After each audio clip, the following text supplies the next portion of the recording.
Elimizdeki kaynaklar, yani bu defa inceleyeceğimiz metinler, gerçekten de eşi benzeri olmayan türden. Evet, çok sıra dışı. Bizi alıp ta 16. yüzyıl İstanbul'una götürüyor.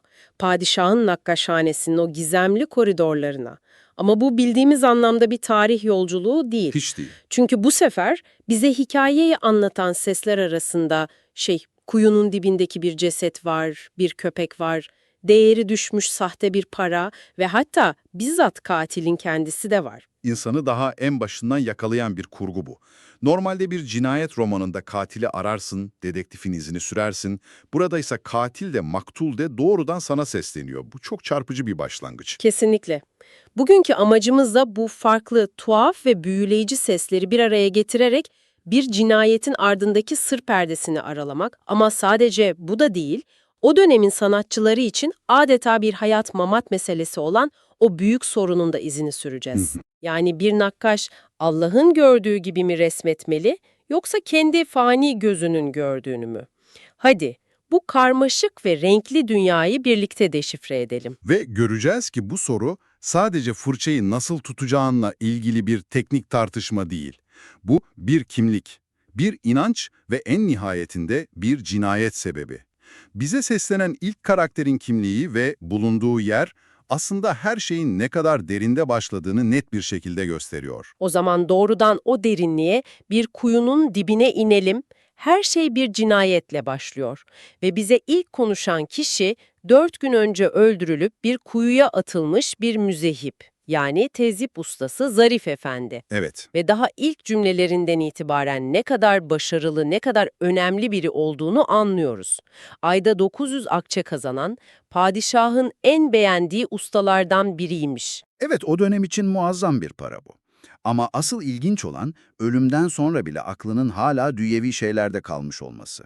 Metinde mutluydum, mutluymuşum şimdi anlıyorum diyor ama sonra ekliyor, ölümün bile paranın önemini unutturamadığını söylüyor. Çok acayip bir detay bu. Öte dünyada ama aklı hala akçelerde.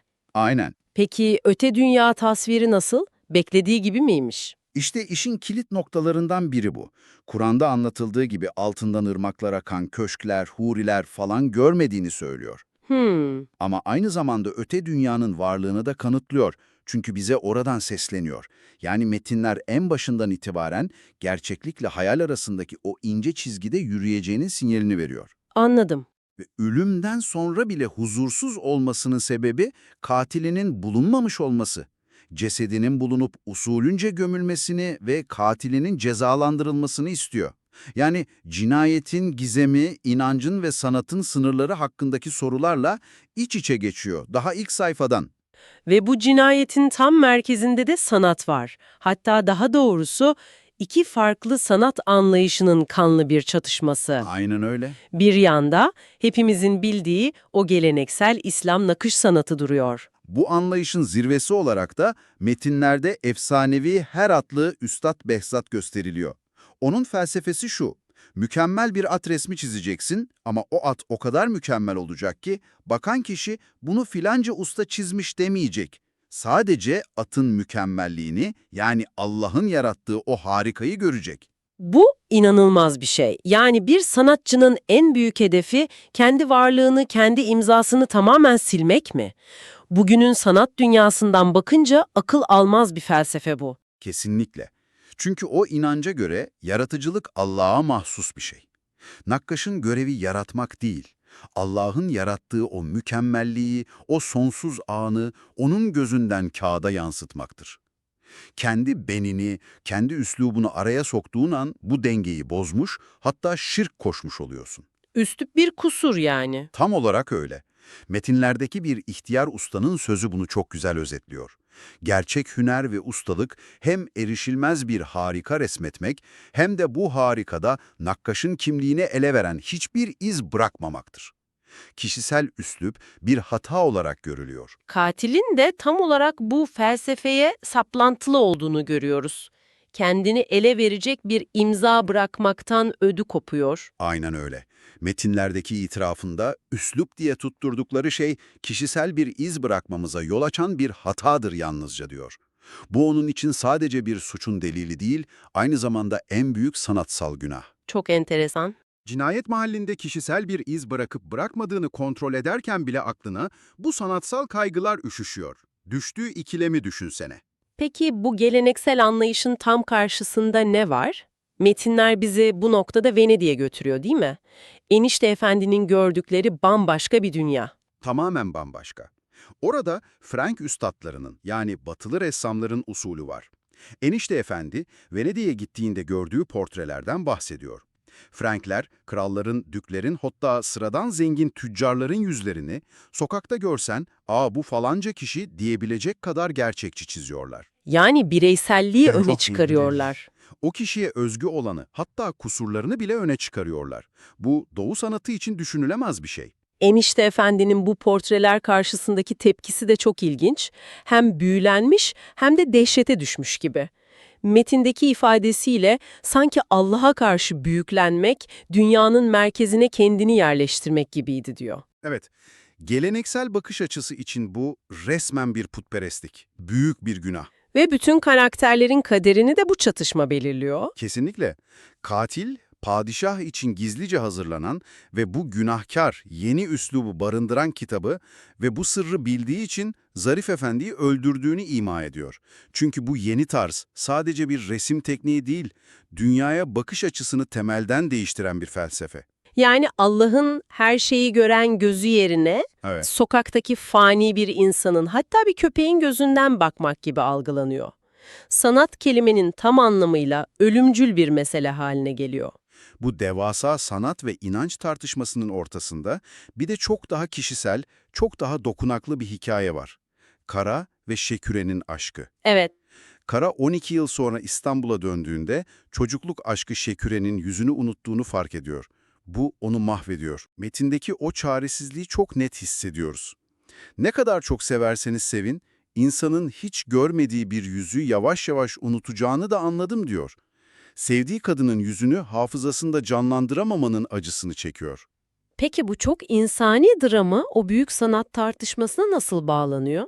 Tam da can alıcı noktadan bağlanıyor. Kara o acıyı tarif ederken aklından şunu geçiriyor. Yanımda eşsiz yüzünün öyle gerçek bir resmi olsaydı belki de o kadar acı çekmezdim. Aa, doğru. Yani elinde bir Frank portresi olsaydı, Aynen. Elinde Şeküre'nin bir Frank üstadı tarafından yapılmış portresi olsaydı onu asla unutmazdı. Düşünsenize, geleneksel sanatta idealize edilmiş bir sevgili yüzü, efsanelerdeki bir şirin tasviri varken, Batı sanatı kişisel hafızayı, o biricik kusurlu ve gerçek yüzü koruyabilecek bir araç sunuyor. aşkın kendisi bile bu iki dünya arasında sıkışıp kalmış. Tam olarak öyle.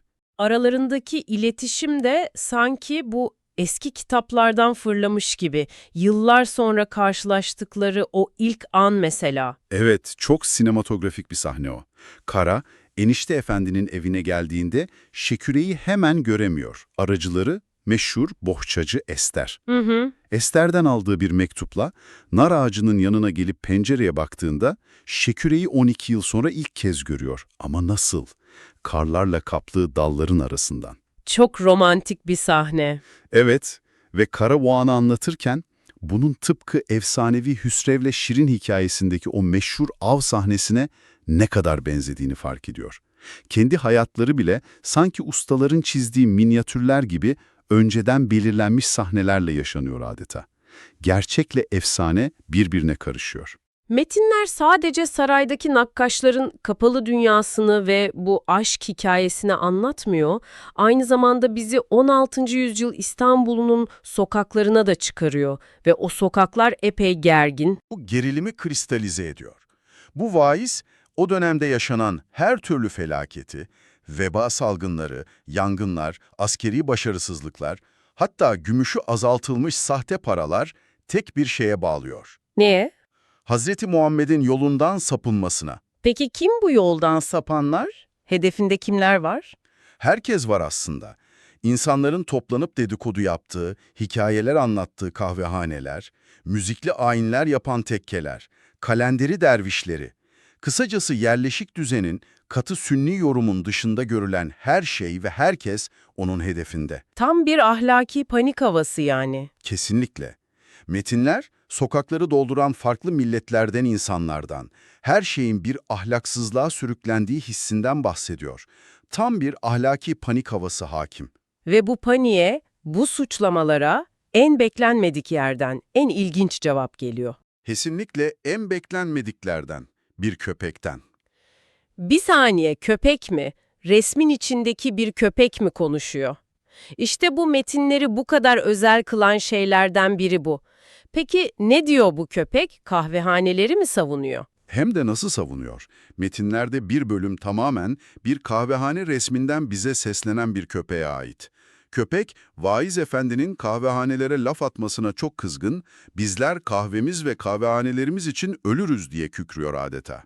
İnanılmaz. Hacı Hoca takımının köpekleri sevmemesini, onları pis ve murdar görmesine eleştiriyor. Kendi ustasının, yani kahvehanedeki meddahın kendisine cezveden kahve ikram etmesiyle övünüyor. Hatta sonunda meydan okur gibi, hiç resim kahve içer mi? Demeyin, bakın bakın köpek lıkır lıkır kahve içiyor diye bitiriyor sözünü. Bu, dönemin toplumsal çatışmalarına inanılmaz esprili ama bir o kadar da keskin bir bakış açısı. Kesinlikle. Bu kültürel çatışma, bu korku ve panik iklimi bizi tekrar en başa, katilin kendisine geri getiriyor sanırım. Çünkü onun itirafları aslında bütün bu toplumsal gerilimin kişisel bir yansıması gibi. Aynen öyle. Metinlerdeki "Ben katilinizim" başlıklı bölümlerde kendi felsefesini, kendi gerekçelerini anlatıyor. Enişte Efendi'yi neden öldürdüğünü açıklarken aslında bütün bu sanat çatışmasını özetliyor. Ne diyor tam olarak? Onu Üstad Osman gibi büyük bir ustayı Frank nakkaşı Sebastiano'yu maymun gibi taklide zorladığı için öldürdüğünü söylüyor. Yani geleneğe ihanet ettiği için. Bir de kişisel bir hakaret meselesi var değil mi? Üslubun var denmesi. Evet, bu çok önemli bir detay. Katil, eniştenin kendisine senin bir üslubun var demesini bir iltifat olarak değil, bir hakaret olarak algılıyor. Çünkü üslup bir hataydı o anlayışta. An olarak. Çünkü az önce konuştuğumuz gibi geleneksel anlayışta üslup bir hatadır. Sanatçının kendini tutamayıp resme sızmasıdır. Bu sözle eniştenin kendisini kusurlu bulduğunu düşünüyor ve bu da cinayet için bir başka sebep oluyor. Ve en sonunda her şey o meşhur çalınan son resme bağlanıyor. O resmin günahı ne tam olarak? O resmin günahı, Franklerin perspektif usulünü pervasızca kullanmış olması. Bu usulde resimde daha arkada olan nesneler öndekilere göre daha küçük çizilir. Bugün bize çok normal gelen bir şey. Evet, ama o dönemdeki anlayış için bu korkunç bir şey. Katilin anlatımına göre bu, dünyaya Allah'ın her şeyi eşit ve aynı anda gören sonsuz gözüyle değil de sıradan bir insanın, hatta sokaktaki murdar bir köpeğin gözünden bakmak demek. Bu, bireyi, fani olanı merkeze koymak demek. Metinlerde bu konuyla ilgili çok çarpıcı bir diyalog da var. Enişte Efendi padişaha bu yeni usulü savunurken bir at sineğiyle bir camiye aynı büyüklükte resmederek dinimize küfrettiğimizi söylüyorlar diyor. Bu küçücük detay aslında bütün felsefi kopuşu özetliyor. Tam olarak bu. İşte bu, dine en büyük küfür olarak görülüyor. Katil, bu resmi ve temsil ettiği her şeyi yok etmek, geleneği korumak için cinayetleri işlediğini söylüyor. Ama burada çok büyük bir ama var. O da sanırım katilin kendi içindeki o korkunç ikilem.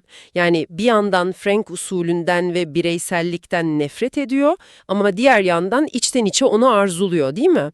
Bu onun çılgınlığının özü gibi. Kesinlikle. Son resimdeki gibi dünyanın merkezinde olmak istediğini, herkesten ayrı, biricik bir şahsiyeti olmasını arzuladığını da itiraf ediyor. Frank usulünü şeytan işi olarak görüyor ama o usulün vaat ettiği bireyselliği, tanınmayı, ölümsüzlüğü de delicesine istiyor. Korkunç bir çelişki. Bu korkunç çelişki onu cinayete sürüklüyor. Hem geleneğin isimsiz bir parçası olmak istiyor, hem de tarihe kendi adıyla geçmek. Bu da bizi yine başlangıç noktasına getiriyor. Cinayetin sebebi sadece bir sırrı susturmak değil, bir dünya görüşünü koruma çabası. Ama aynı zamanda korumaya çalıştığı o dünyanın içinde boğulan bir ruhun çığlığı bu. Sonuç olarak elimizdeki bu metinlerden anladığımız şey şu ki, bir resim asla sadece bir resim değildir. Bazen bir inancın kanıtı, bazen bir günahın itirafı. bazen de bir cinayetin sebebidir. Evet, o dönemde bir nakkaş için bir atın burun deliğini alışılmıştan biraz farklı çizmek, bütün bir dünya görüşüne meydan okumak, hatta ölüme davetiye çıkarmak anlamına gelebiliyordu. Peki tüm bu anlattıklarımız seni nasıl bir düşünceyle baş başa bırakıyor? Sanat zamanı durdurup Allah'ın gördüğü o değişmez sonsuz anı mı yakalamalı, yoksa tam tersine anı ve bireyi tüm kusurlarıyla, gelip geçiciliğiyle yakalayıp ölümsüzleştirmeye mi çalışmalı? Belki de her fırça darbesi sanatçının bu iki uç arasında verdiği mücadelenin ve seçiminin bir izidir. Yüzlerce yıl geçmesine rağmen bu soru hala geçerliliğini koruyor.